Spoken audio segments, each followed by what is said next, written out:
Good morning. आज मेरा पहला संडे है दान हाग में, द हेग जिसे कहते हैं इंग्लिश में। और हम लोग चलते हैं, आज कुछ घूमने चलते हैं, आपको भी घुमाते हैं और कुछ सिटी को एक्सप्लोर करते हैं। आज हम सिटी के सबसे ओल्डेस्ट पार्ट में जाएंगे, जहाँ पे वहाँ का ओल्ड तालाब है, जहाँ से ये जर्नी, ये सिटी स्टैब्लिश हुई, जहाँ से वो शुरू हुई। और छोटी सी अगर दानहाग की हिस्ट्री कहें तो ये सबसे पहले एक विलेज था, जो कि 1230 के टाइम में यहाँ के जो राजा थे फ्लोरेंस 14, उन्होंने इस एरिया को एक शिकार के लिए अपना काउंट हेज या हंटिंग हेज के तरीके से इस्टेब्लिश किया था, जहाँ पे यहाँ नोबल्स आते थे, चीफ्टेंस आते थे और यहाँ पे शिकार करते थे। ये बहुत लंबे वक्त तक इसी तरीके से मशहूर रहा। जो भी रॉयल्स आते थे या विजिटर्स आते थे, वो इस एरिया को इस्तेमाल करते थे हंटिंग ग्राउंड के तरीके से। ये सिटी स्टैब्लिश हुई 1896 में, जब लुइस नेपोलियन यहाँ के राजा बने और उन्होंने इस सिटी को third city of the kingdom of Netherlands के तरीके से इस्टेब्लिश किया। इसकी इंटरनेशनल रेपुटेशन सिंस देन बढ़ती ही चली गई है। 1899 में 30 इयर्स ऑफ वॉर जो कि यूरोप में हुई, जिसमें लगातार देश एक दूसरे से लड़ रहे थे और बहुत डिवास्टेशन हुआ था, उसको एंड करने के लिए 1899 में फर्स्ट पीस कॉन्फ्रेंस हेग में हुई और उसमें सेट स्टैंडर्ड बनाने की बात की गई कि जिससे कि नेशंस अपने, पर्टिकुलरली यूरोपियन नेशन, अपने जो इश्यूज हैं उसको कैसे रिजॉल्व कर सके, जिसमें 26 कंट्रीज ने उस टाइम में पार्टिसिपेट किया। फिर सेकेंड पीस कॉन्फ्रेंस जो कि 1907 के करीब में हुई थी, जिसमें कि permanent court of arbitration establish हो गया था पूरे तरीके से दानहाग में, पीस पैलेस, जहाँ पे हम आपको घुमाएंगे और जहाँ पे विजिट कराएंगे आगे चल के। तो वो परमानेंट कोर्ट ऑफ आर्बिट्रेशन बनाया गया।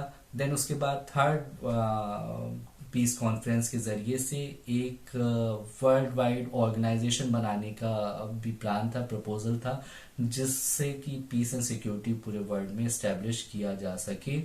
बट वो जो प्रपोजल था वो रियलाइज नहीं हो पाया, क्योंकि उसके बीच में वर्ल्ड वॉर फर्स्ट हो गई। तो 1915 में जब ये इस्टेब्लिश होना था, उसके अराउंड 4 साल के बाद स्विट्जरलैंड में एक कॉन्फ्रेंस हुई लीग ऑफ नेशन को इस्टेब्लिश करने में। और फिर ये लीग ऑफ नेशन, जिसका मेन आइडिया आया था हेग से, इस्टेब्लिश हुई। तो उस एरिया और स्थिति को की इम्पोर्टेंस को रिकॉग्नाइज करने के लिए जब जस्टिस या जुडिशरी को इस्टेब्लिश करने की बात हुई लीग ऑफ नेशन की, तो permanent court of international justice PCIJ को द हेग में ही इस्टेब्लिश किया गया, जो कि बाद में international court of justice United nation के अंदर रहा। तो ये छोटी सी हिस्ट्री है हेग की। आई होप मैंने आपको बोल दी। तो लेट्स एक्सप्लोर दैट। तो हम लोग अब घर से बाहर निकल आएंगे और हम लोग चल रहे हैं कोर्ट लेक, रॉयल लेक की तरफ, और देखते हैं कि क्या चीज़ें यहाँ पे हम लोग को रास्ते में मिलती है। मौसम बहुत सुहाना हो चुका है, बारिश के आसार हैं, बस उम्मीद करते हैं कि बारिश ना हो। हमने अपना इंतज़ाम कर लिया है, बारिश अगर इन केस होती है, बाकी अल्लाह मालिक है। चलते हैं और देखते हैं क्या सिटी सेंटर और रॉयल लेक में क्या है।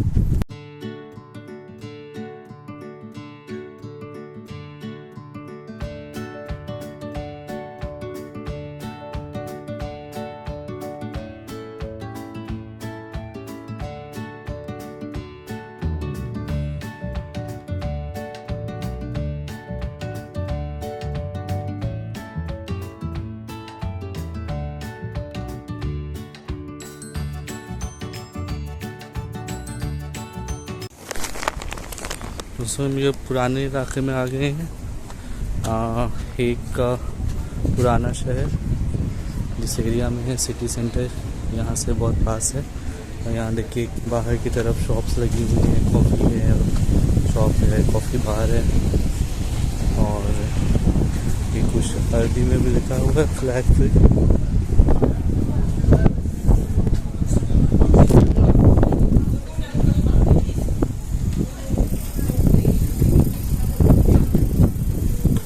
इसी तरह की छोटी छोटी गलियां हैं।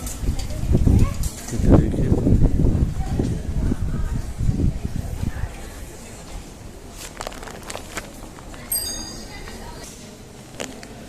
एक बहुत इंटरेस्टिंग चीज़ ये देखिए, यहाँ पे लैम्प को, जो स्ट्रीट लैम्प है वो ताज के तरीके से है, ताज की तरीके से बना हुआ है और नीचे लाइट्स लगी हुई हैं, तो रात में ये रोशनी का काम देता है। तो हम लोग हेग के हिस्टोरिकल सिटी में आ गए हैं। यहाँ पे जो पुराना इलाका है, यहाँ पे पैलेस है, यहाँ पे हेग की इब्तिदा हुई थी, हेग की शुरुआत हुई थी, जो अब इंटरनेशनल सिटी की तरीके से और पीस एंड जस्टिस की सिटी के तरीके से अपने आप को इस्टेब्लिश कर चुका है। तो ये देखिए, ये इसकी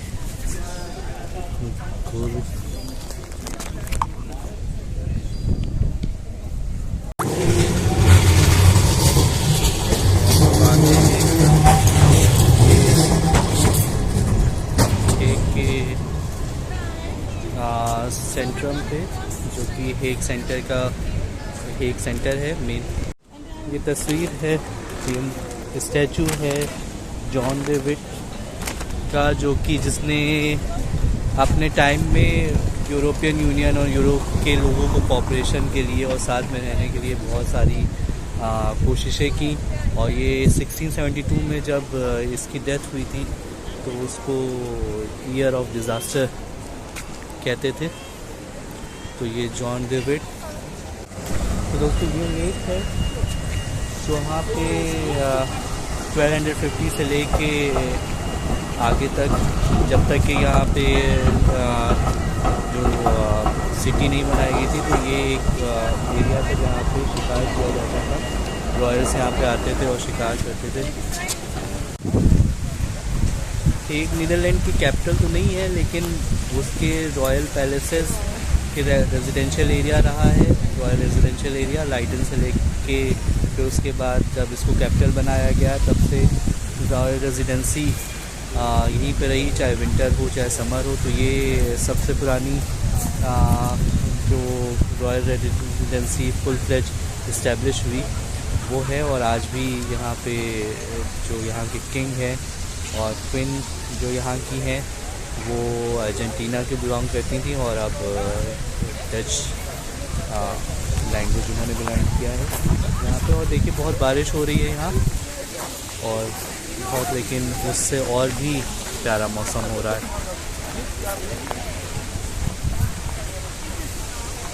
मैं आपको दिखाता हूँ।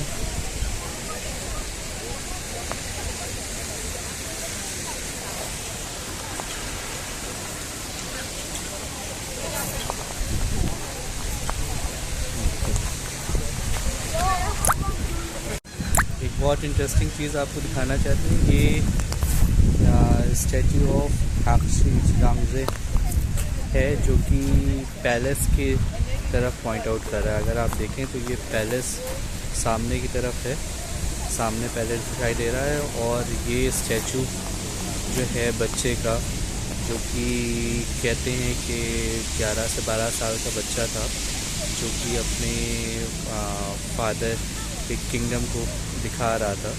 और ये ब्रॉन्ज स्टैचू यहाँ पे 1978 से इस्टेब्लिश है। ये जो स्टैचू है ये कल्चरली बहुत ज़्यादा सिग्निफिकेंट है। और मतलब एक लोरी है डच, जो सारी माएँ और सारे बच्चे जो हैं उसको जानते हैं कि इसकी लाइनें डच में इस तरीके से, जिसको मैं ट्रांसलेट कर रहा हूँ, वहाँ there lived a king in the palace of the count. He was like this and that, and he has the son of 11-year-old. तो ये इस तरीके से ये है 1978 में ये मूर्ति बनाई गई थी। और जो ये स्कल्पटर है से, उसने सिर्फ 25 ईयर्स था वो, जब उसने ये मूर्ति बनाई थी। और किंगडम को बहुत पसंद आई, और फिर जब ये इस्टेब्लिश हो गया है किंगडम, जो अलग अलग नीदरलैंड के 7 कंट्रीज़ थे, जब मेन सिटीज़ को बनाया गया तो फिर ये पॉलिटिकल किंगडम सबसे मेन सेंटर हो गया।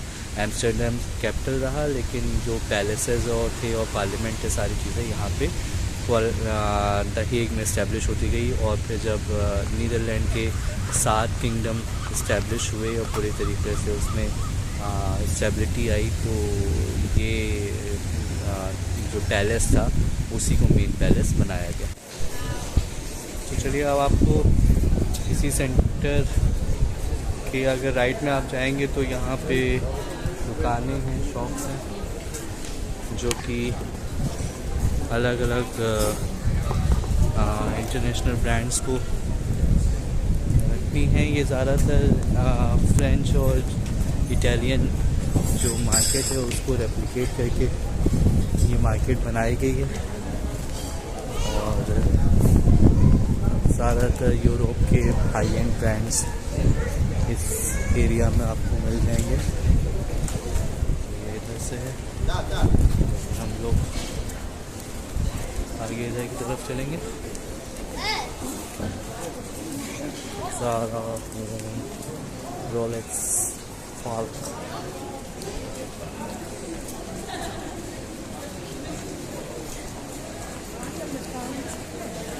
तो ये पूरा एरिया ज़्यादा रेप्लिकेट करके बनाया गया है। और जब वो बनाया गया था तब उसके बाद से ये मार्केट जो है वो यूनेस्को के एक हेरिटेज साइट में तब से शुमार है।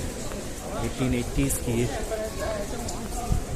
मार्केट है, इसको बाद में डेवलप किया गया।